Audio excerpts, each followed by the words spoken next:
Hello. In this video we're going to be talking about the Smith maneuver, and we're going to be looking at some numbers to see how it all plays out. By way of background, we have a young couple in their early 30s that have just purchased in the Vancouver Lower Mainland area, starter home, condominium actually, for a value of $470,000.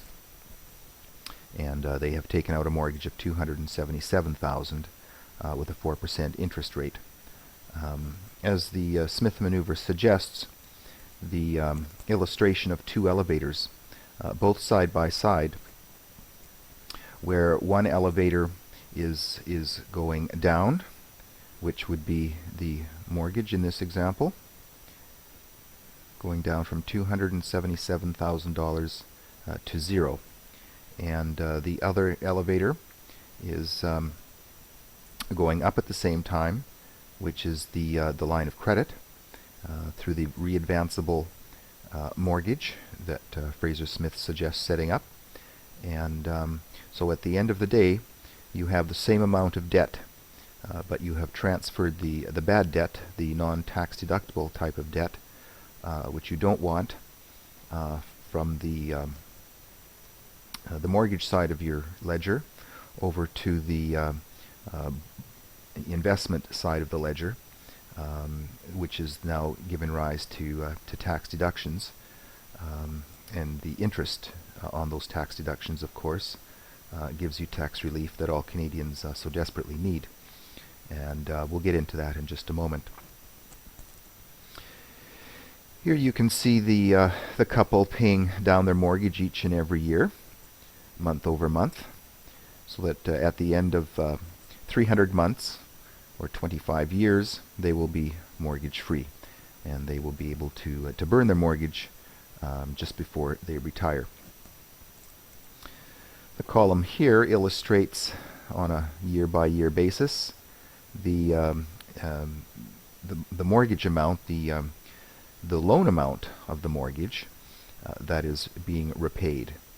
And you can see this we call the equity building up in your home, because this is the actual repayment of the loan.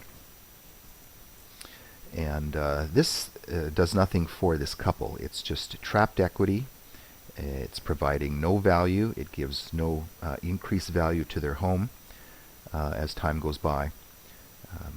We're using Lower Mainland numbers from Royal LePage going back for the past 25 or so years, and we're just extrapolating them into the future. So if the past 25 years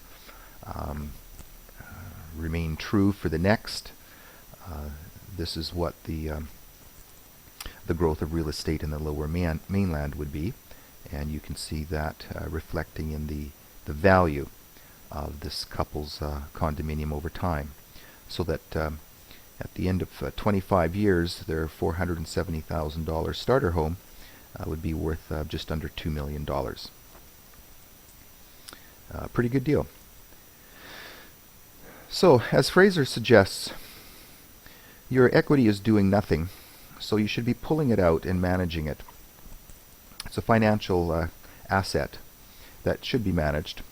And through a readvanceable mortgage, which you'll have to sit down and discuss with your banker and implement,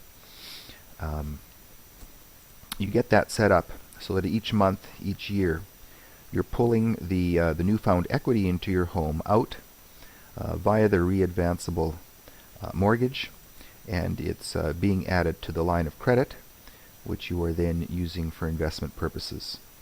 And when you're borrowing for the investment purposes, that gives rise to interest carrying costs, but because this is good debt, the interest carrying costs are tax deductible. So Fraser is absolutely correct. At the end of the day, the debt has been totally transferred from the mortgage side of the ledger over to the readvanceable mortgage slash investment loan side of the ledger. So you've totally transferred your bad debt to good debt. But you still have debt, which is the same amount that you started with 25 years ago at $277,000. that same amount of debt is still on the books come just before retirement in your mid-50s. But you have given yourself some tax relief along the way, and this is the important thing to consider. It's not that you have the same amount of debt, but that you have created good debt out of bad debt. And in fact, over the 25 years, this would have given rise to $212,228 of tax-deductible interest costs. Now, this is tax relief that you would not have had otherwise had you not started this strategy 25, 30 years previously. Again, you still have the same amount of debt on your books, but it's gone from bad debt to good debt. So, how does this all play? And let's take a look at the investment portfolio. Over here, we now show that the investment portfolio, going back to the early 30s when this was created for the couple, investing the readvanceable line of credit each month, each year, gave annual refunds. Now, I'm making no determination on what the couple is doing with these refunds. They can use it to take holidays, pay down charge cards that they might have, use it for general maintenance of the home, starting to build for college education for the kids, whatever. Of course, Fraser suggests that the refunds should be used to pay down the mortgage a little extra each year, and then borrow it back, and that's the accelerated part of the Smith maneuver. But that gets a little more difficult to illustrate from a numbers point of view, so I'm just suggesting this couple is spending the annual tax refunds. As far as the portfolio that they have, I'm suggesting a balanced portfolio that will give a fairly consistent return that over time will average about 8%.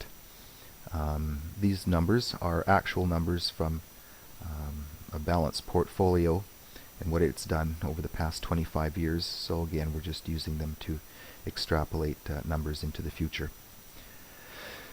You can see that each year the investment loan is growing because, of course, that's the whole point of the Smith maneuver, is to borrow the newfound equity in your home each month, each year, and to utilize it through your advanceable line of credit, through your advanceable mortgage, I should say, which is the line of credit that will sustain your investments. So you can see your line of credit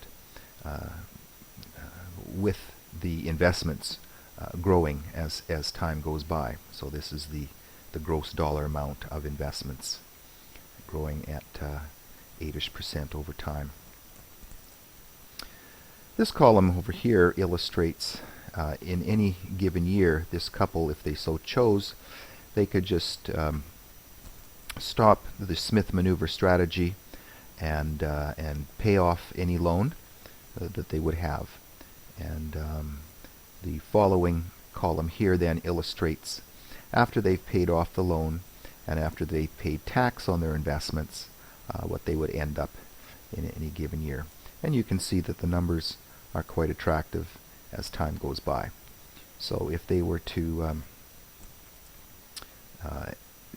continue this process for the 25-year period, and if they were to pay off the $277,000 line of credit, they would still end up with $342,000 net profit after tax. So as you can see here, the total portfolio would be valued at about $700,000. This illustrates the amount of money that they would have after the loan is repaid, and then this is the net amount after tax, after loan repaid, cash in their jeans to start enjoying retirement with. Of course, this strategy continues if you wish it to. As Fraser Smith says, you want to die at 105 owing the tax man, because net worth is the name of the game, and net worth is assets minus liabilities. The wealthy die with a lot of debt, but it's all good debt because it supports businesses and borrowing for investment programs, real estate, things of that nature. But in our scenario, we were just saying that they wanted to be, totally debt-free, if you will, come retirement. So they certainly have a nice nest egg that has accumulated over time. This amount of money would not be available to them had they not started this process 30 years when they were in their 30s, and now they're in their 50s.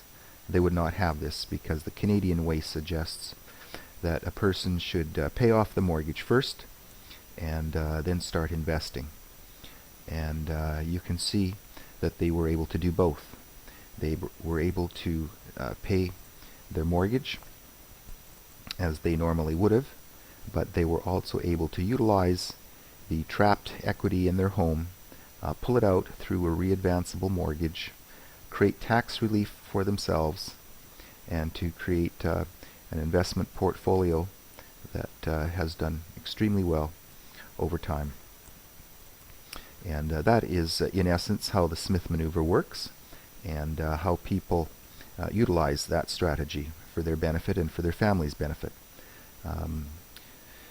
The only disconnect comes when individuals are sitting down with bankers and trying to tell their bankers what it is that they want to do and why they want to do it. There are many bankers that are not familiar with the Smith maneuver, and so individuals often struggle to get this program set up, and often because they can't understand it, although they'd like to get involved with it, it just never happens. And that's why I have taken this idea and run with it and created what I call the UnCanadian way, which is a very simple, understandable strategy and program to get set up and running, and it basically is the Smith maneuver on steroids. So the next video will talk about the UnCanadian way to get rid of your mortgage and create wealth. We hope you enjoyed this video. We'll see you on the next video.